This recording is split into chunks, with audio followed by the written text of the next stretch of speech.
Before every concert, do you know what Bruce Dickinson does to warm himself up? Yoga. He rollerblades around the arena singing the entire set. That's what he does.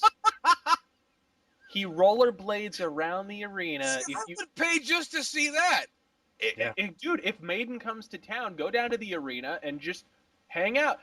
I guarantee you, you will see Bruce Dickinson just roller skating around.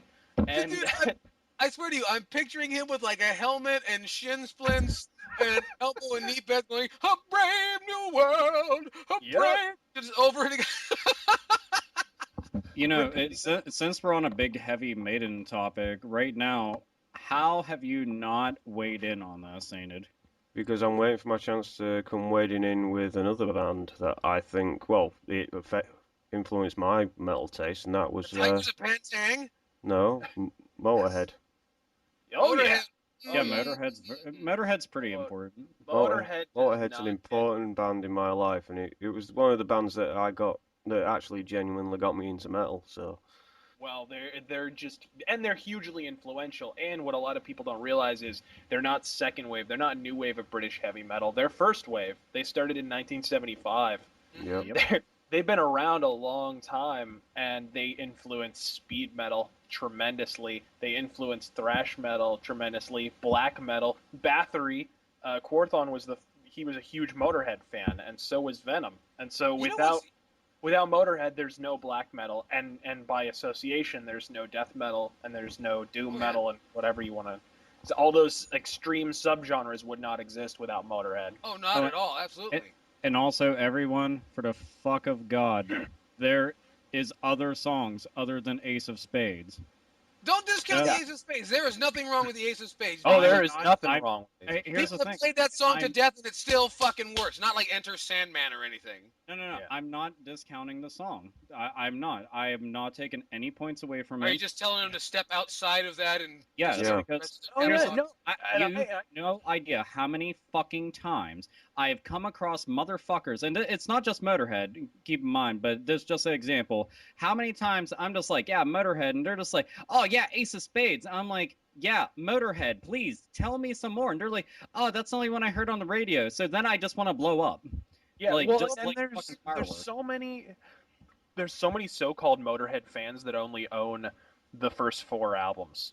They only own, if they own the first one, because hardly anyone owns the first one. But the only 3 albums they ever have are Overkill and Bomber and Ace of Spades. If they have any other albums aside from Ace of Spades. But I'll go on record as saying I like Motörhead's 90s material a lot more than their late 70s, early 80s stuff.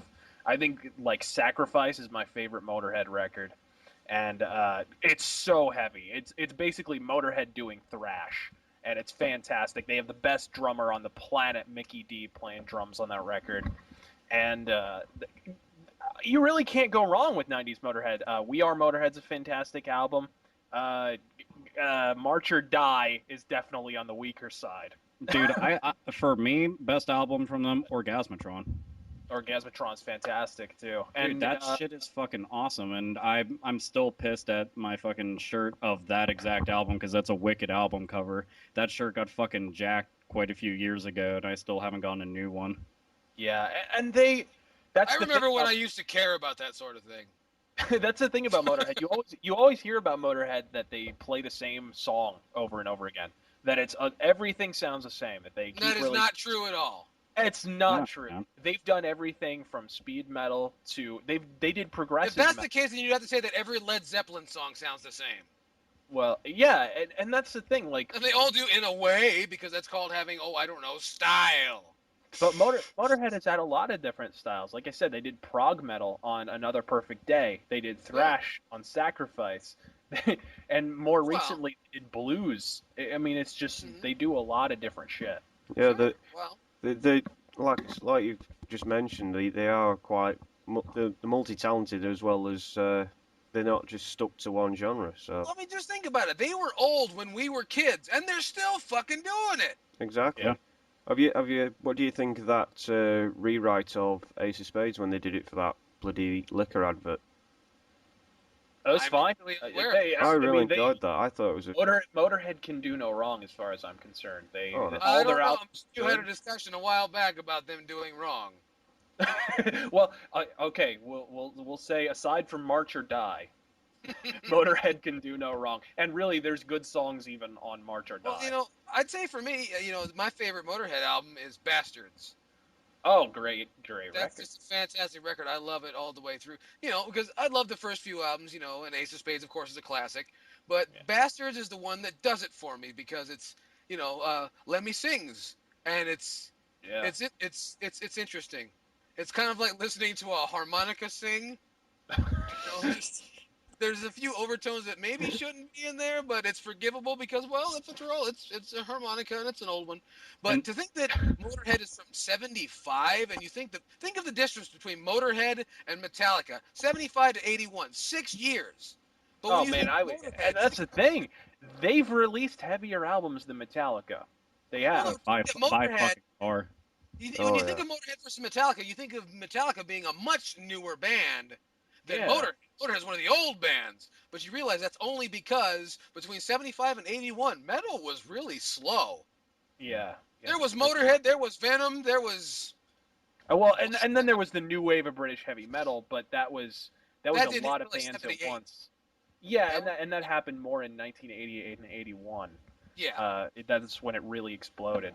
Oh, and one important thing that everybody should take note of is, since we are talking about Motorhead and Lemmy and all the other good shit, is he's in Brutal Legend. I don't know if anybody he is. Yeah. It's like, if you haven't played the game, he is in it. He's actually a pretty important character in the game as far as the story and like combat is concerned. So if you haven't checked it out, please, from one metalhead to any other metalheads listening, it's worth every fucking dime and penny. Please check it out, and yeah. Sorry, I just want to chime in with that. Please continue.